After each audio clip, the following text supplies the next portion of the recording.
Love marriage arrange marriage? Love marriage. Okay. But 5 வருஷம் பிரிவு, அதுக்கப்புறம் எப்படி மீண்டும் சேர்ந்தீங்க? அவங்க வந்து எவ்வளோ சண்டை போட்டாலும் அவங்க ரொம்ப ஸ்ட்ராங்கா இருந்தாங்க. நான் டைவர்ஸ் கொடுக்க மாட்டேன். நான் சொல்லிட்டேன், நீ செகண்ட் மேரேஜே பண்ணிக்கோ, நான் வந்து உன்னோட லைஃப்ல வருவேன்றதை நீ எதிர்பார்க்கவே பார்க்காத, எனக்காக வெயிட் பண்ணி டைமே வேஸ்ட் பண்ணாத, நான் வந்து அந்த பழசெல்லாம் மறந்துட்டு உன் கூட சேருவேன்றதெல்லாம் நீ நினைக்கவே நினைக்காத அப்படின்னு சொல்லி நான் சொன்னேன்.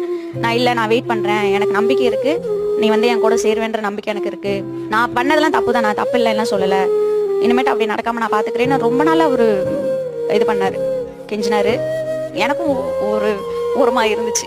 அவங்க கட்டாயம் வந்துருவாங்கன்னு எப்படி உறுதியா இருந்தீங்க? என்ன புரிஞ்சுக்கிட்டது அவங்க மட்டும் தானே. பட் புரிஞ்சுக்கிட்டவங்கள போட்டு அடி அடியில் அடிச்சிருக்கீங்க. ஃபோன் பண்ணிக்கிட்டே தான் இருப்பேன், எடுக்கிற வரலையே பேசி அவங்கள்ட்ட திட்டுனாச்சும் வாங்கிட்டு போன் வச்சு திட்டினாச்சும் ஃபோன் வச்சுருவாங்க. ஆனால் அன்ன வரலையும் நான் உங்கள்கிட்ட ஒரு திட்டுனாச்சும் நான் வாங்கிட்டு. அதுக்கு முன்னால அவங்க ஏதாவது சொன்னா நீங்க கை நீட்டி இருக்கீங்க, சண்டைக்கு போயிருக்கீங்கல்ல.